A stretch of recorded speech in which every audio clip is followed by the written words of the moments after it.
Cars heading to the pit lane here at the Nürburgring for the first of the two qualifying sessions for the GT4 European Series. We're slightly running behind schedule because of dramas in the previous session on track, but the teams are good to go, and as soon as the circuit is clear, they'll be out on circuit for the first 20 minutes of their qualifying period, which will determine the grid for race 1, standalone qualifying session to determine the grid for race 2. It's the penultimate weekend in the championship. We're about 4 minutes away from the session starting as the cars roll down the pit road right now, and it's the very un-Nürburgring-like day. The sun is shining, the temperatures are warm, there's no rain or fog or snow or you name it. One or two little puffy clouds have appeared in the last hour or so, but it's got a very different feel from quite a lot of Nürburgring race meetings. One thing that feels the same, though, is a mighty entry in the GT4 European Series. And it's going to be, as ever, an ultra-competitive qualifying session and two very, very competitive races indeed. David Anderson trackside as the cars then roll their way down the pit road to the teams, who will then make sure that all is good, ready to go into the first qualifying session. Nominated drivers as well will be confirmed. And then we shall be in business for the qualifying period to come. We've had one driver change even this morning because Piotr Hodgson has had to head home for family reasons. So although his son Anthony continues to be here and will race, there's been a driver change. Patrick Zamparini now takes over in number 33, and that car, one of the many Toyota Supras that we have in the race, will be worth watching, although Zamparini hasn't raced that car before and he hasn't done a GT4 race for about 3 years. I think we last saw him really in SRO terms back at Monza when he drove in the GT2 opening races back in April. Paolo Meloni from the W&D Racing Team squad with the BMW. That car always there or thereabouts in the AM Cup. As far as the championship is concerned, coming into this weekend, it is in AM. Michael Blanchemin and Christophe Amont, who are the leaders, by 15 points from the Toyota of Wilfried Casabon and Andrea Benezet. And Max Tresoli and Paolo Meloni's BMW is third. Number 4, Audi, good to go there. The car of Robert Consani and Benjamin Lariche. And that is a car that runs in the championship within the Silver Cup, which is headed by jointly Bailey Voisin and Charlie Fagg and Stéphane Lemeray and Antoine Potti, coming into the weekend tied on 133 points. Alexander Hartwig and João Camathias with the 718 iteration of the Porsche Cayman, good to go. And that looked as though it was going to be to go out first in that car, João Camathias, but we'll confirm in a moment when everybody makes their way through the timing beam and transponders update. So session is due to start imminently. Race director Steve Burns communicating to the teams a little while ago that things were delayed because the Lamborghini Super Trofeo session that we had earlier had a few dramas, but that now sorted, and a very busy pit lane it is as you look there at Moritz Verskircher, ready to go. He drives for the Allied Racing Team in number 21 Porsche, and that car will be another, I suspect, that's going to be very competitive indeed.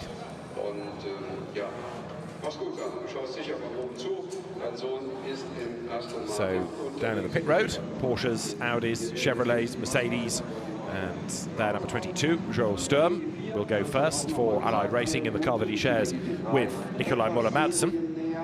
That Porsche, very competitive indeed last time out at Spa. It was quick actually in earlier rounds of the championship, but finally the win came at Spa. Somewhat overdue win in many ways. Roy Meohas, the Israeli driver, is also set ready to go in the car that he shares with Clement Zeiler. And the charismatic Grunt & Go V8 Racing Chevrolet there of Timon Nabours is another one that should go well around this circuit. It's got a good pedigree here from seasons past. So that car will be, as I say, another one to be there or thereabouts within that leading battle. Gregory Faisal for Santalok gets set. That's another team doing double duty with GT3 and GT4 cars over the course of this weekend. And there, Luca Bosco for the Sellerslar Racing Team, number 34 Mercedes, which he shares with Maxime Soulet once more. Maxime rather underutilised right now in international GT racing, but it's good that he's going to be on board for another weekend of GT4 here, because he is always forced to be reckoned with. So the Sellerslach team, very experienced in GT terms.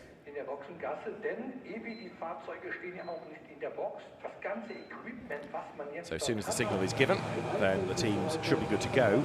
It is delayed yet further, but only by another minute. So we are about 10 seconds away as Philip Durr for the Durr Motorsport team gets ready. That's another squad that's dipped in and out of the championship, but it's good to have Phil and brother Ben for the Aston Martin back in the championship. Moritz Krantz ready to go, as now the lights go green at the end of the pit lane. So we'll see now exactly what pans out of this session. 20 minutes given an outlap and a start-up lap doesn't give you that much time, in fairness, to really get too many laps in, so you can't afford to squander either of your two runs. Pascal Bachmann goes in the 007 numbered Aston Martin. Number 12 BMW, which Cembolo Bausi proved on his own how quickly he can drive when we saw him having to go solo at Spa. Beke Besler is back, but they've been upgraded now to the Silver Cup based on the amazing pace that was put in by Cembolo Bausi at that most recent brace of races in Belgium.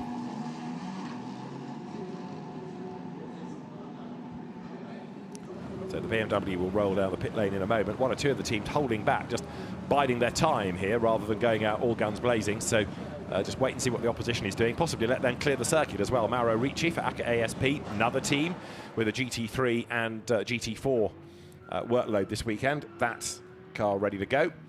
And as the cars plunge downhill, it's evident that one or two are on a gentle lap, others being a bit more committed about this. But it's at the end, not of this, but the next lap that we start to get an idea about lap times.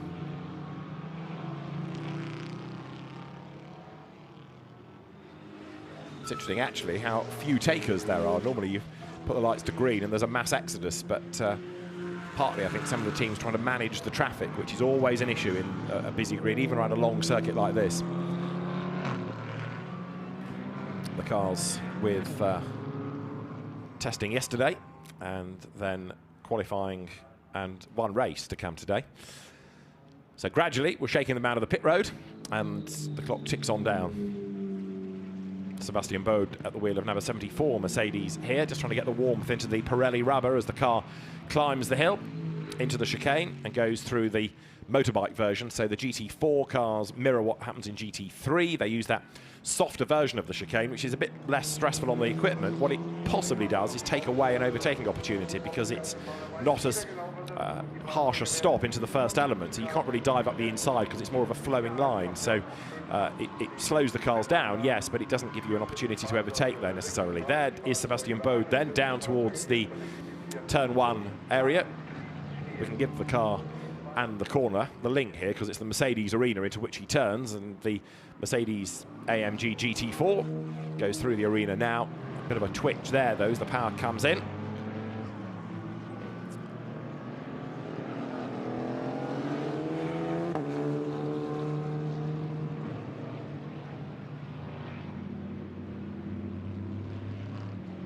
So Sebastian Bode down towards turn 5 here, and this will be the target time really, although others behind him will offer perhaps faster laps, but he's the one at the front of the queue really, so his will be the time against which everything else will be measured really.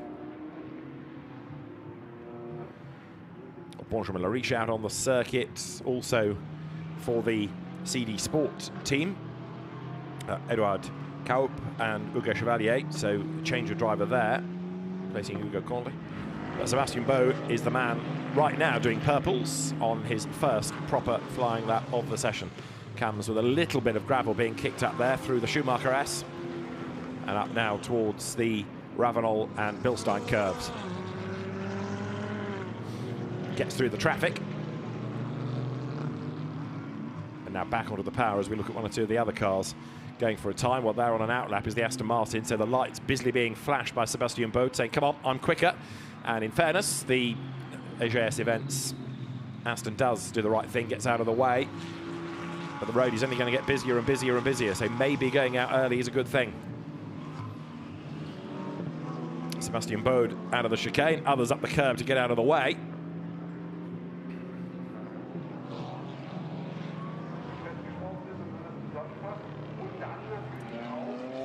Sebastian Bode will do the target time here as he goes over the line.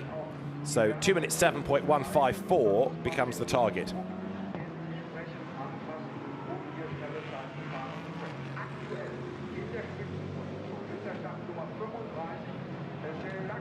Still managed to even venture out of the pit lane, but there, number 77 Audi down towards the first right-hander at turn 1. Eric Clement and Romain Ayenette are the two drivers. It's Eric Clement at the wheel.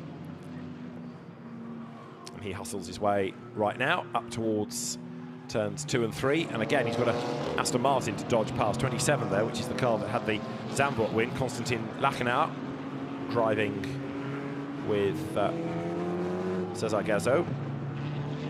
And Cesar Gazo, I think, is the man behind the wheel at the moment. Should be Cesar Gazo. Yes, it is. Moritz Krantz now goes to the top of the times. Number 35, Salazlag Mercedes from, in fact, teammate Luca Bosco. So those cars going nicely. Sebastian Bode is third quickest. And a replay here of more Mercedes mayhem. And oh dear, contact is made as the Audi tried to spin in avoidance. The Mercedes that got it all wrong was 61 of Mauro Ricci and 21 of Greg Faisal. Sort of spun trying to get out of the way, ended up making contact. So two cars with damage, but thankfully they both got going again, so no need other than a brief yellow flag to interrupt the session there. The Alpine is pressing on, as you can see there. Number 30 of Loris Cabirou, always quick in that car. He and Vincent Beltoire's fourth in silver in the championship, and Cabirou could go top at the end of this lap, look, because he's done a personal best, an absolute best, and the little Alpine then now comes up out of the last corner, up through turn 17, speed building. It will go over the timing line now, and as it does so, that goes quickest of all, 2 minutes 5.273. So Cabirou to the top. Good effort, that. Now, what about the championship leaders? Well, 32 is the sister car out of the United Autosport stable. This is the Gus Bowers Dean McDonald entry that Gus Bowers is driving. 23 is the one of note, Bailey Voisin and Charlie Fagg. Bailey Voisin drives in Q1, and also number 8 Toyota. Now that has done a gentle time in the hands of Stefan Lemeret, but a time, so that's got one on the board at least.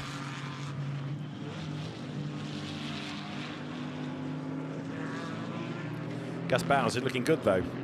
Again, there was talk of a Zach Brown, Richard Dean car for this weekend, but we'd heard that before Zandvoort and Spa. Possibly Paul Ricard. Anyway, it hasn't happened again, so we're down to the regular 2, and Gus Bowers is the quickest of anybody as he goes over the line then. So 2 minutes 4.313 puts him at the top of the times. This is where the opposition will come from, because Bailey Voisin, look, he's faster in both sectors 1 and 2, absolute bests as well. So a 2 minutes 4.3 from Gus Bowers is going to be blitzed, I suspect, by Voisin. A 2 minutes 4.0, yes, goes quickest of all. So it's a United Autosports 1-2 at the top of the times right now. So Bailey Voisin the fastest, and Ruben Del Sart has just gone fourth. That's a kind of honorary Brit on the basis that he did his initial racing in the UK in the Ginetta Junior Championship. So there is 23. Bailey Voisin might not be able to go as quickly on this lap because there's a little bit more traffic in the way.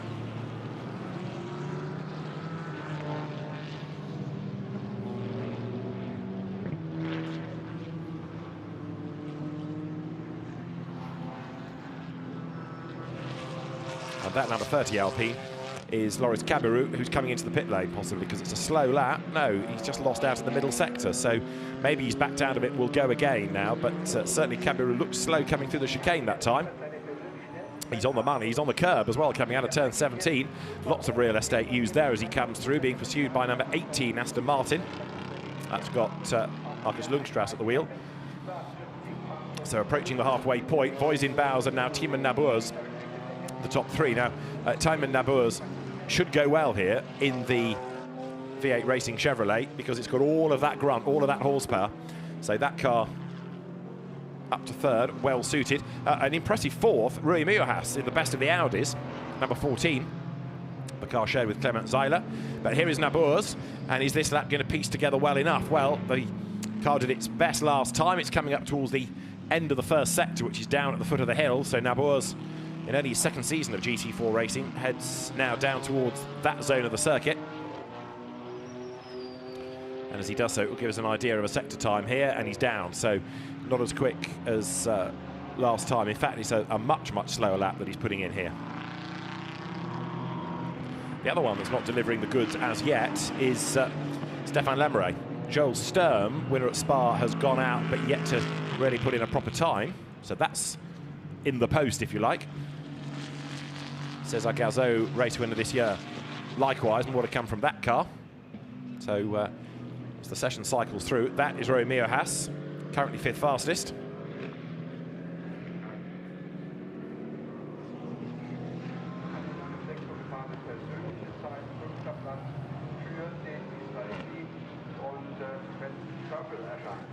And where's the next improver going to come from? Well, Bailey Boy's in 2 minutes 4.017 is the fastest of all, but Moritz Krantz here is doing personal bests. So number 35 Mercedes presses on.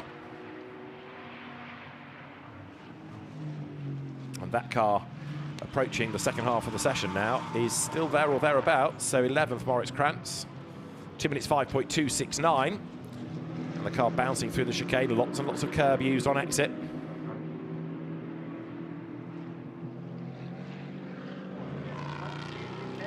And now once again up towards the timing line he will come.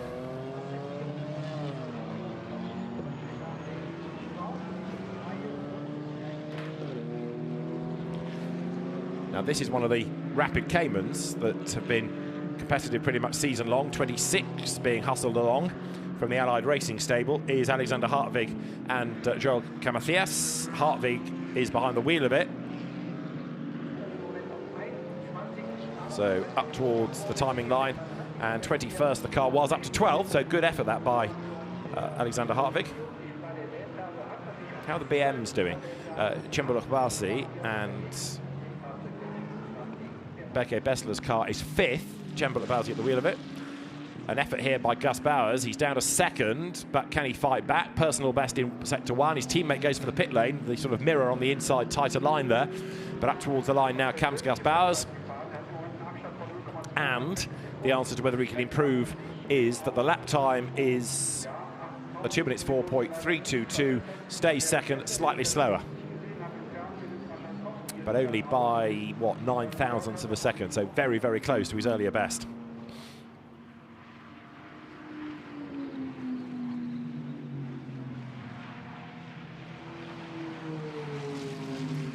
Number 17 of Timon Nabors didn't improve, but Stefan Lemeret has in the Toyota number 8 then. The joint championship leader goes 3rd. So Voisin in the pits and Lemeret 3rd. They're the two tied on points. Nabors allowing for traffic here. Should go quicker because 2 personal bests are heading his way.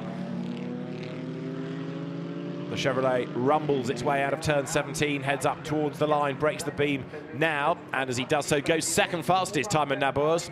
So 2nd quickest, 2 minutes 4.129. Good effort that.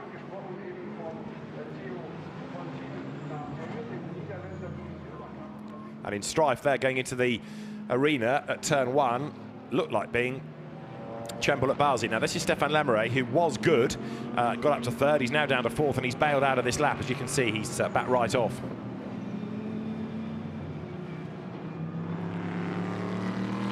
So Stefan Lemeret possibly to go again. Many of the teams, if they're savvy about this, will bail early and put the next driver in so that they have a little bit more work time between the sessions rather than everything being a mad panic. So if they feel they've got the best out of that set of tyres, as I say, they'll come in early, do that driver change in anticipation of Q2.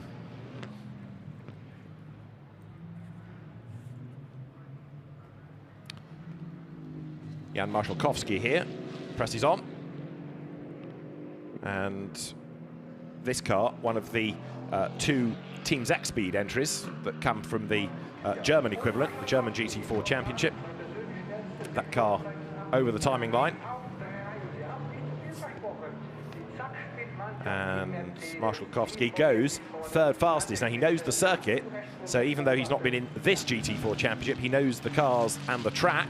That is Joel Sturm, who is looking good, and he's 6th fastest currently as he makes that run now way up the curb, up towards the end of the lap. So Joel Sturm in 22 comes towards the timing line. And as he breaks the beam, let's see whether that's going to be an improvement, because he was up in sector 1 but down in 2 and 3, so doesn't improve at the end of the lap. 5 minutes on the clock.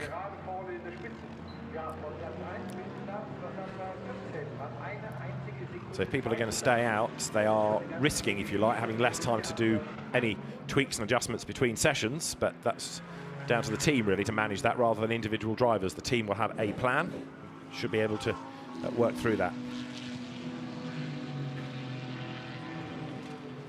So right now, as we see the Mercedes in the hands of Edouard Cahoop coming up towards the chicane, Cahoop comes, like many, way wide up the curbing.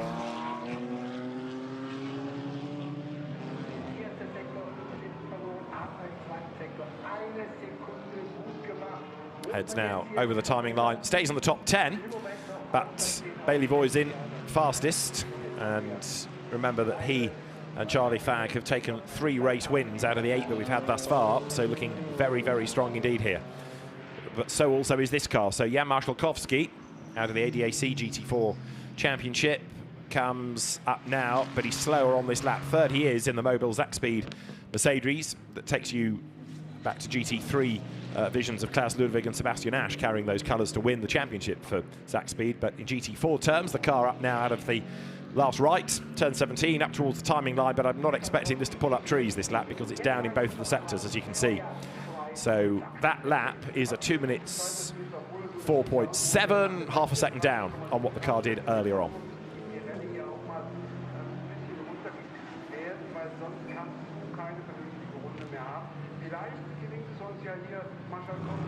After his spin on the contact, incidentally, Mauro Ricci is the man at the bottom of the times. This car is 7th. It's Cem Bullock-Baz's BMW. BMWs have had lots of success over the years in GT4 championships, but right now this car, or this type of car, without a win all season. Far cry from last year, but you could argue that the opposition is much tougher this year.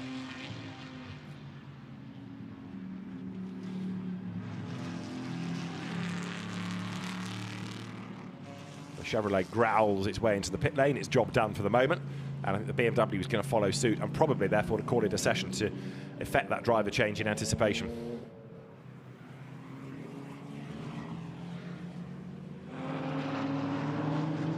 .55, Ruben Del Sart, 9th in the times. He's got a bit of traffic ahead of him that he might need to think about on this lap.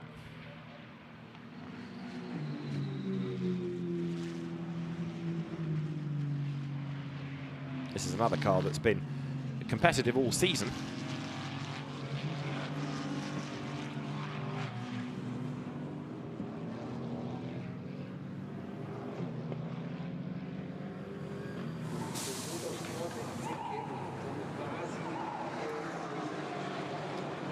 That's number 18 already out of the session, doing the driver change ready for Q2, which will put Henrik Pedersen in the car. So the teams, and you can see how many are doing it, buying themselves a little bit more time here, ready for Q2. One car that's normally a bit higher up the order, number 42 Audi of Fabien Michel and Greg Gilbert, only 21st, so there's some work to do there for Greg Gilbert in this race to pull that up the order. 55 Ruben Del Sart having bailed from that lap, that car down the pit road.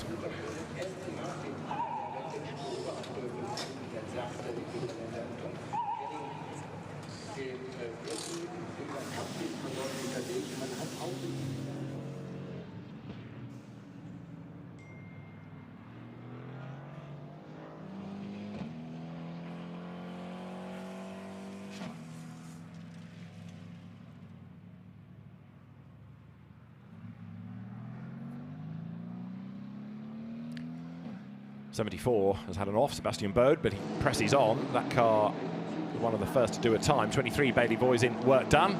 Charlie Fagg takes over for Q2.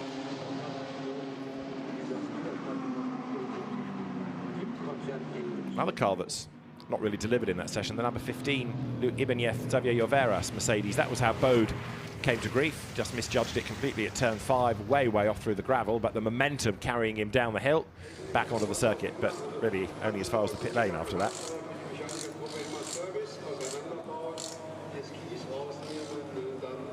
So people now back down to the pit lane. Although the session is still live, everybody now concentrating their efforts on Q2.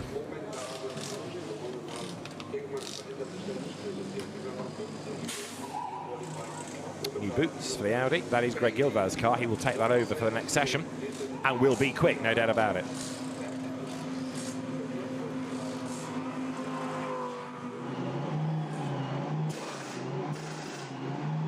Driver change in 32 to put Dean McDonald on board the car.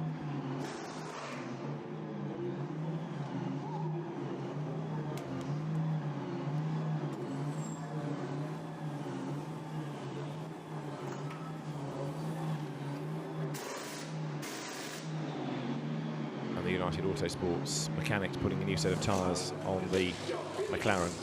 More driver changes cycle through down at Santalok. Clement Zeiler to take over from Rui Meerhaas.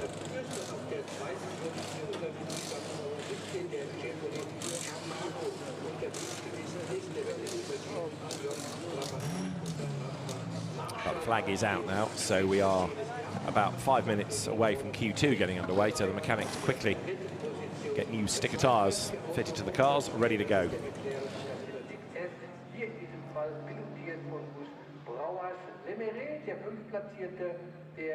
Die Zeit von 2:04,4 abgeliefert hat. Lemeret verschafft mit der Startnummer 8 und das ist von CSR.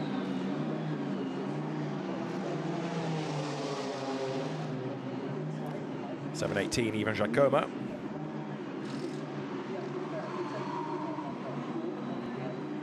For Central Porsche Ticino, that car given over now to Max Busnelli, who is there already behind the wheel, ready to go. So, although there is this short break between sessions, by the time you've done the in-lap and come in and then done the driver change, the session's pretty much started and you're wasting time. So that's why most people, having done their best in Q1, bail early, come in and put the next driver aboard.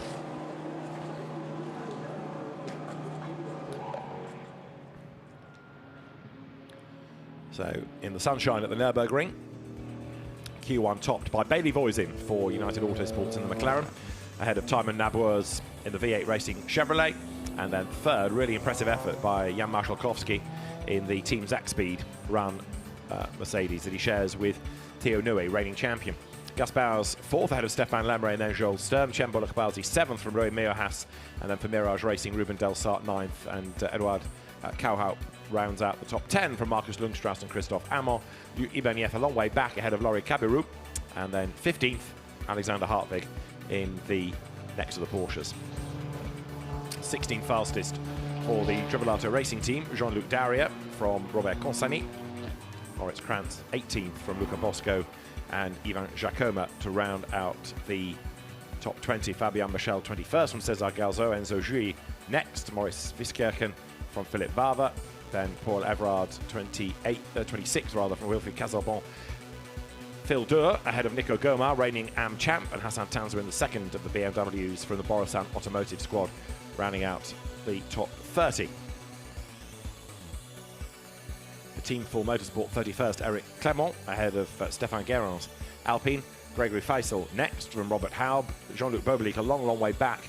Ignore Piotr Chodzem, that's not been updated. That is Patrick Zamparini who's done the time, but the timing system hasn't yet taken account of that. Ahead of Paolo Maloney, Ugo Conde, Pascal Bachmann, Mauro Ricci, who didn't get much in the way of a lap, and Christian Gysi in the blue Audi that's not been the quickest of cars this year, rounding out the 41 in the session.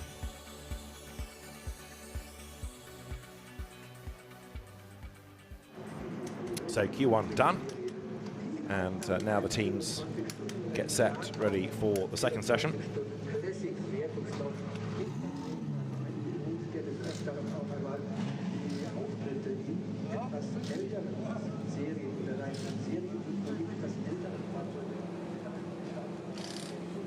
There is 97 ready to go. That's the car for this session of Ben Durr, the brothers Durr, Durr Motorsport.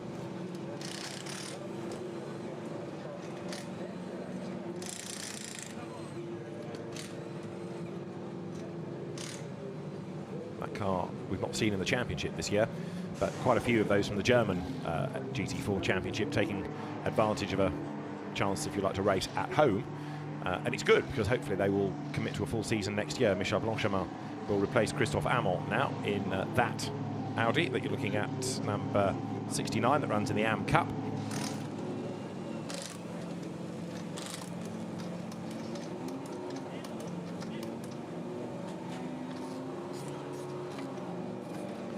In 007, the slightly hackneyed number for an Aston Martin these days. Paul Tysken's now in the street art car behind the wheel. Bear in mind, in the Fleming novels, James Bond drove a Bentley, not an Aston Martin. It was only really in the movies that happened. But the car is ready to go. Engine fires up, and that will rumble its way down to the end of the pit road with the green lights on, the green flag showing. So, session is underway. Out everybody pause.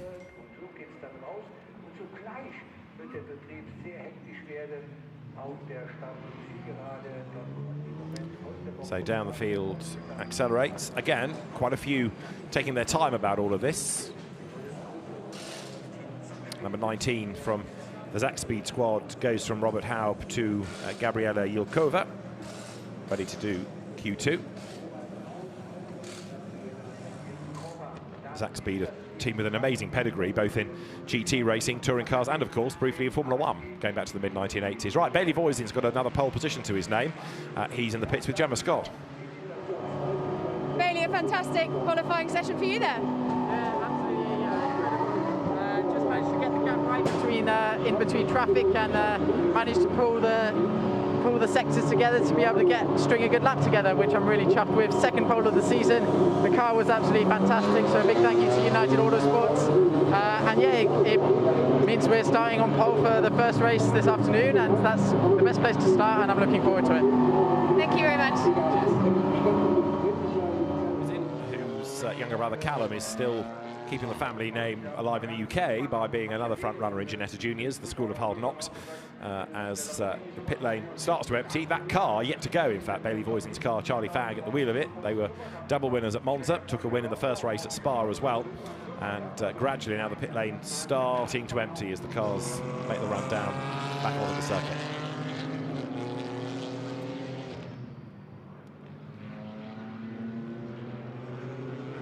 How much difference is there going to be in terms of the order here? Are we anticipating the same cars being up at the top? Well, if it's a Pro-Am entry, now you've got your Pro in it. So here's an example. Antoine Leclerc, for example, at the wheel of number 36, vastly experienced driver. So Antoine Leclerc ought to be quick. And he's going to be the first one in the very Alpine-looking Alpine with the works colours to go for a time. Next behind him in that green Mercedes, just coming off turn 17, number 34. So that is Maxime Soulet. Same applies. You should expect him to be up at the pointy end of the grid, and behind that is Antoine Potty in the Toyota that's just gone over the timing line. So it's an all-star cast, really, this for Q2.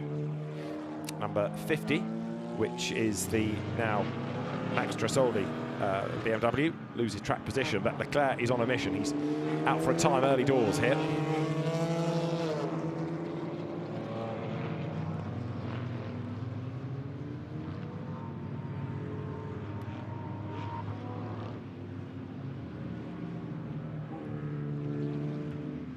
Zach Speed BMW trying to get out of the way. That is the car of Gabriela Yelkova, and that's another of the Pro-Am entries. So at the end of this lap, Leclerc ought to be able to offer up the target time. Currently turning his way out of the Dunlop curve now onto the power, makes the climb up the hill.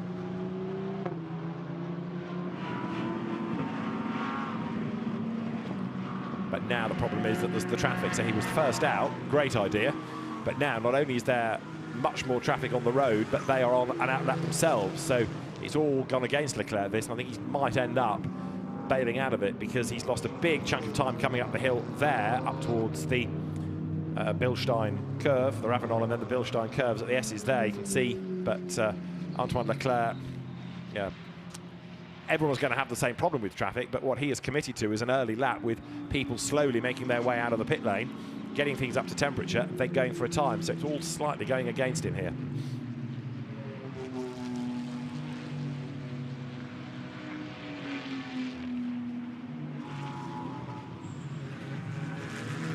Now Antoine Potty is doing proper lap times, proper sectors, and is going to go top at the end of this lap, or is he? Because no, he's backed out of it. Again, the traffic is in the way. So traffic going against him. Antoine Potty slows right down. Now she's going to build up for another lap here. So joint championship leader, Antoine Potty, accelerates away now. So over the timing line. Is this lap going to be one that's going to bring a proper time at the end of it? Maxime Soulet from Michel Blanchemin are the top two at the moment. And that lap from Antoine Leclerc, did he actually complete it on the track? No, he went back to the pit lane. So frustrated was he by cars around him that he's bailed. There's one big question mark over number 45 at the moment, incidentally, in as much as Hugo Condé and Gilles Vannelet appear to have gone out in different sessions from what was nominated, and when that happens, that tends to result in a trip to the stewards, so that story might rumble on a bit. Antoine Potty, though, up the curb, coming out of turn 4, and you can see that phalanx of cars ahead of him that he's going to end up catching and then have to wriggle away through.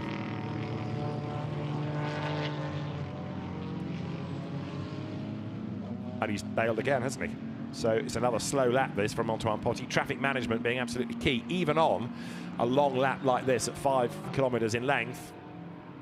It's still difficult to find a clear bit of track space with 41 cars. Right, away in a moment should go 23. So that's now Charlie Fagg at the wheel of the car that's got one pole position out of this qualifying period already.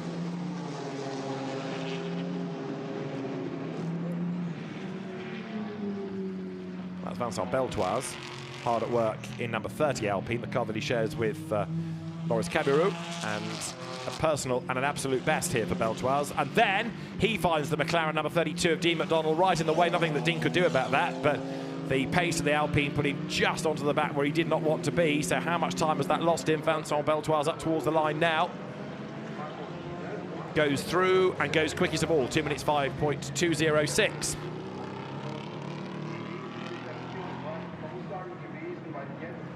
So good effort, that.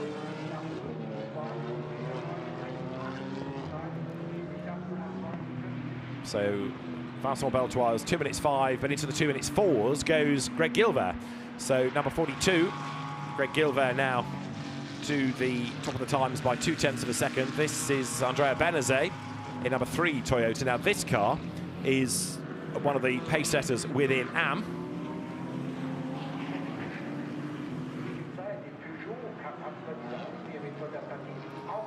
And Greg Gilbert, the fastest of all, with Benazet going third. That is good. So Andrea Benazet, third quickest. Shows what the Toyota can do. So now it's up to Antoine Potty to rise to the occasion. 14th years of Clement Seiler, who's been good in GT4 going back, what, 3 seasons or so. Comes now from the chicane to turn 17 into the right-hander. Tom Canning has just gone to the top, by the way, the Brit in the Aston Martin that he took over from Ruben Del Sart.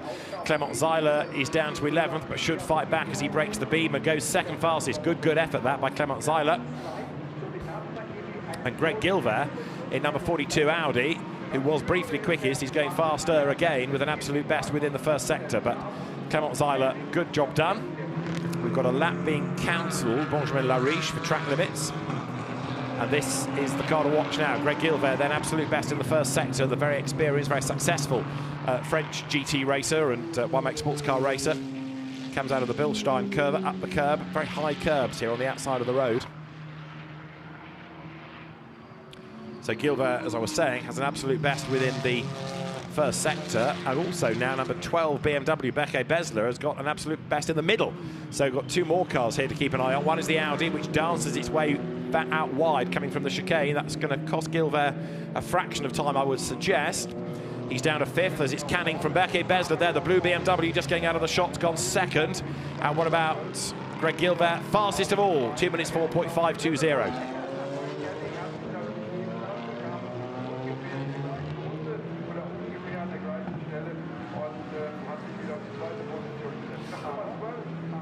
So out wide goes Gilbert, but the work is done for the moment.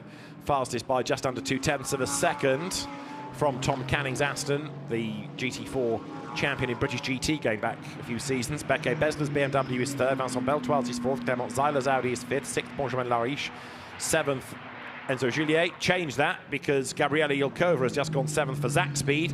So 8th is Juliet, 9th is Benazet, 10th Romain Iannetta. And 74 we're looking at here. That car captioned as Sebastian Bode, but it's not, it's Enzo Juliet.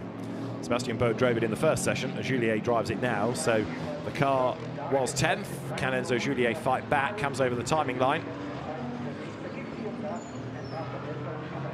Goes second fastest, Enzo Juliet.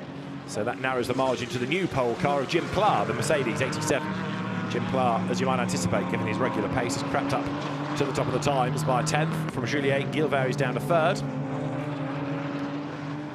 And then Tom Canning 4th, Antoine Potty 5th, and Thio Nue rounds out the top 6 right now.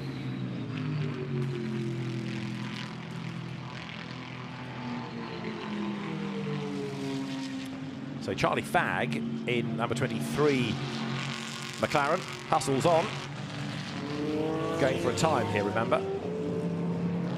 And this is really the first proper lap we've got out of this car. So it's the one that's fastest for race 1. What can it do for race 2? 9.5 minutes are on the clock. Charlie Fagg breaks the beam, and the answer is fastest of all. So a 2 minutes 4.291. They're very well run, these McLarens, and continuing the good pace this weekend. Now, Dean McDonald, though, aims to fight back, get ahead of his teammate. 32 has been the slightly overshadowed one. It's not had a win, whereas the sister car has. And Dean McDonald then, with 2 absolute best on his first proper flying lap of the session here, comes into turn 17 then through that long looping right. Be patient with the power.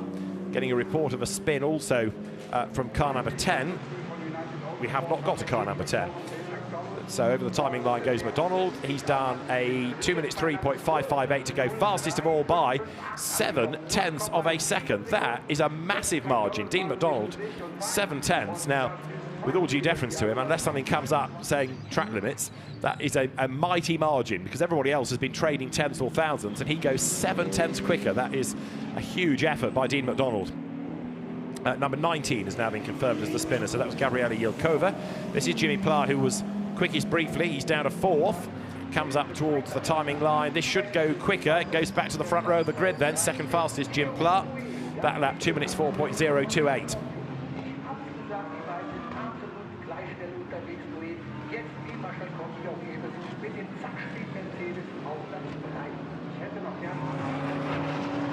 So there are 1 or 2 others bailing out of the session, and here Charlie Fagg, who was the quickest, he's down to 4th behind McDonald, Pla and Nue, has been balked on this lap, so he's slowly making his way back towards the pit lane, and let's see what that is going to do for him. Whether he goes again or not, we'll find out.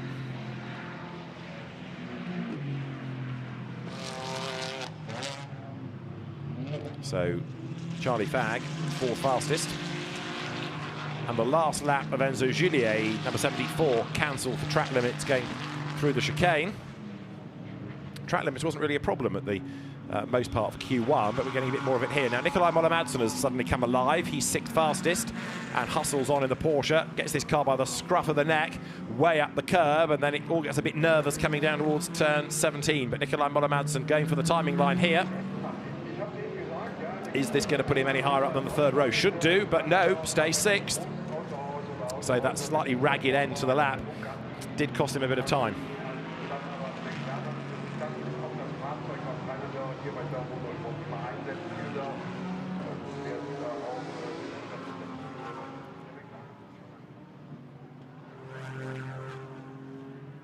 So there is Nikolai Moller-Madsen, who's going to have 1 more shot at this. So too is the McLaren ahead. So Charlie Fagg, 4th fastest last time, 2 minutes 4.291 is the best. And let's see whether he can go quicker. He's got the time left in the session, hasn't he? 6 more minutes to go.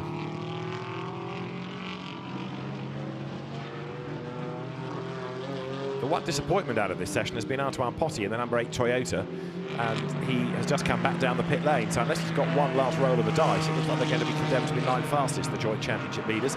Whereas the other joint championship leaders here still pushing 4 fastest then. Charlie Fagg,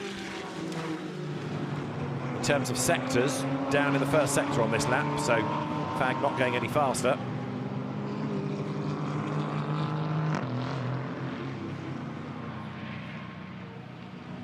Comes down the hill, but no, I think the tyres may have had their bests now, so there's no improvement forthcoming.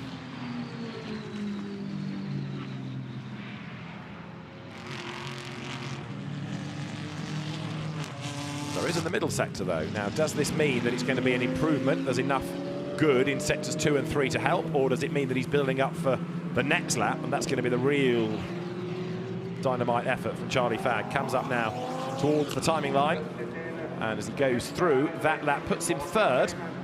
So Charlie Fagg gains 1 place on the grid. Good in the middle sector.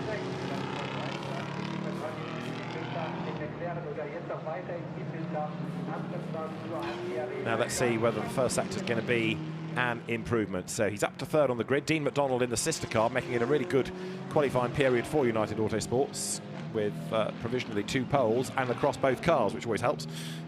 23 doing it in the first session, this car 32 in the most recent. The first sector, remember, ends at the bottom of the hill, so it's a long, long, long, long first sector all the way down to turn 8, and out of it back to Charlie Fagg. So that answers that about the first sector time. So he's bailed, and the McLaren might go again, but the car that's just gone through goes off. He's only got 4 more minutes of the session, so he's running out of time. That was Timothy Bure that went rally crossing coming down the hill. Gets away with that, carries on.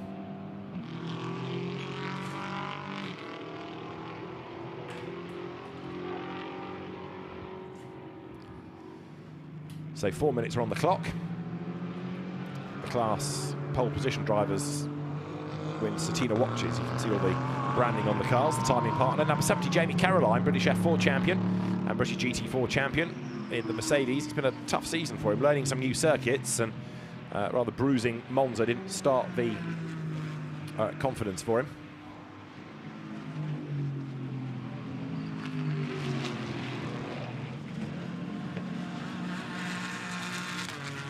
Jamie Caroline here, up to the end of the lap. We've got 1 car that's being pushed down the pit lane incident. I'll come to that in a moment. You might just catch a glimpse as Jamie Caroline runs 20th up towards the line, and is now down to 21st as he comes up towards the line, because others go quicker, and Jamie's lap improves, but only to 18th. Now 26 was the car being pushed down the pit road. Joel Mathias Porsche with a problem, so that's gone straight to the paddock as Jamie Caroline goes down to turn 1, and we'll get 2 more laps out of the session here.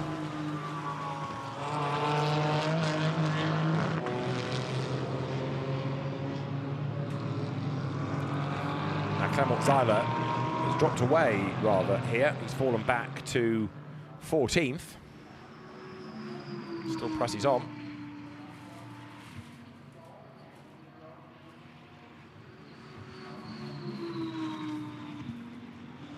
And makes that run now on towards the chicane. So this might be an improvement because it was good in the first sector. The V8 Racing Chevrolet is the car directly behind in terms of time, 15th. And there's at least 1 more lap for Zeiler to squeeze out of this as he comes up towards the line now. Goes through 14th, doesn't improve in sectors 2 nor 3.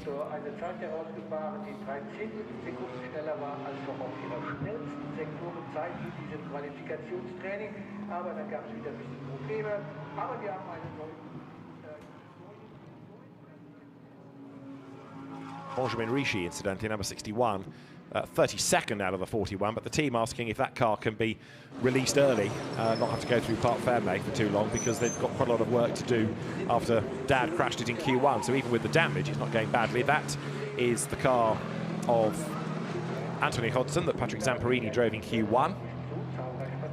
And lots of them now making their way back into the pit lane. Work done, that's it. Can't go any quicker, including Nikolai Muller-Madsen, including 718 there, which is now Max Busnelli. And we're also hearing that Ralph Kellner's has stopped out on the circuit at turn 4, so coming out of the arena, the blue Audi R8, stationary by the side of the circuit, we understand. This is number 34 up towards the end of the session. Maxime Soulet down to 16th in the times now. But an improvement within sector 2, so he comes up towards the timing line onto his last lap.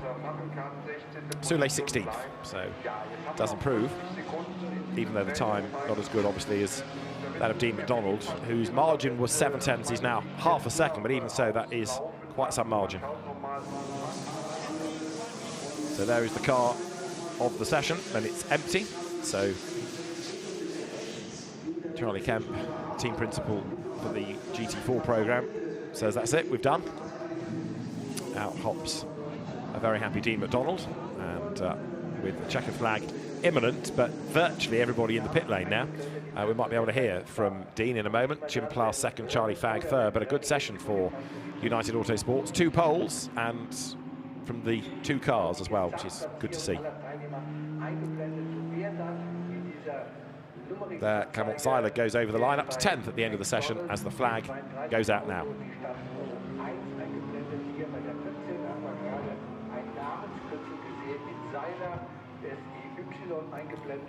So Dean McDonald the fastest at the end of the session by half a second from Jim Plas, and then Charlie Fagg third. So we've heard already from Bailey Boysen as a pole position winner. Now let's hear from Dean McDonald, pole position winner. He's with Gemma Scott in the pit lane. Dean, perfect qualifying for you and for the team. That's a pole position in both races. Yeah, I think it's really good for the team, especially looking at the team's championship for them. I think that's all we can do. I don't think we're good enough in a good enough place to get the overall championship ourselves. But if we can get the team, if we can get the team's championship for them, I think that would be really good. Thank you very much. Well done. Thank you.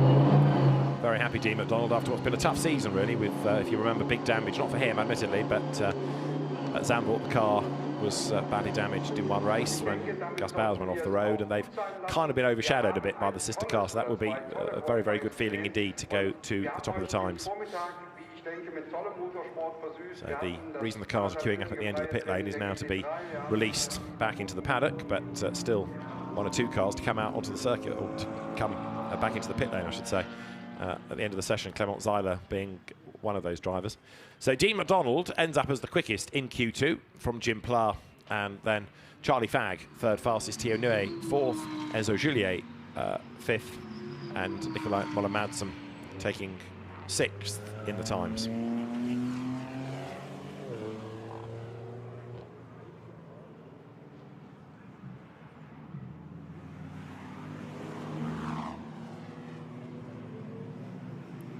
So the circuit goes quiet.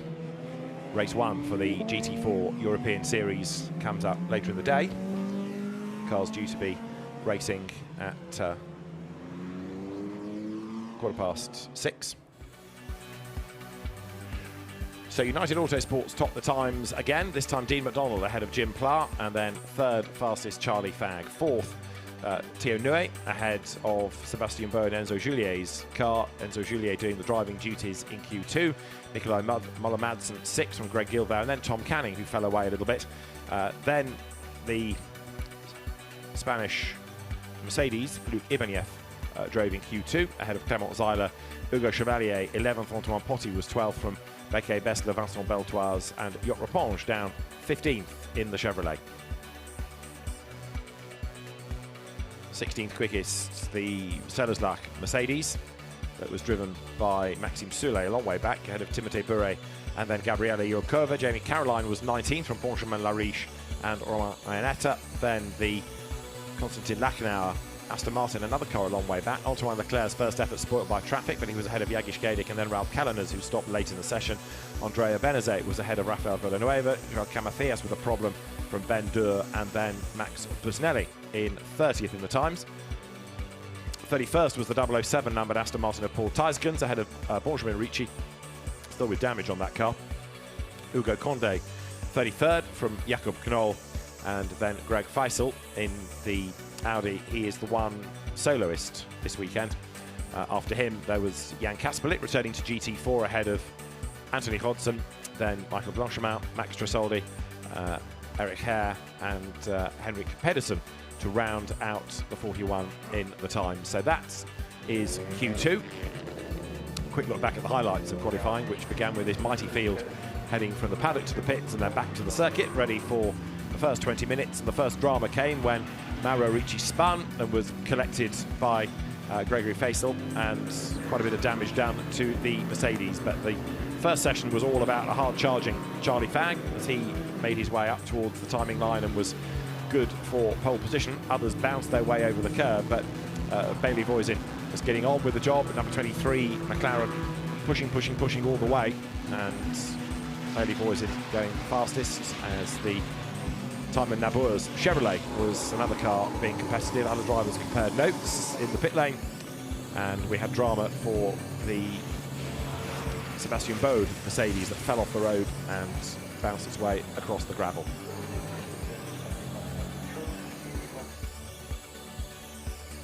As far as Q2 was concerned, that began with the field pouring out onto the circuit, and finding clear track space was very important indeed. Antoine Leclerc thought he was on for a good lap early doors, but in the end was not, because he got stuck in the traffic.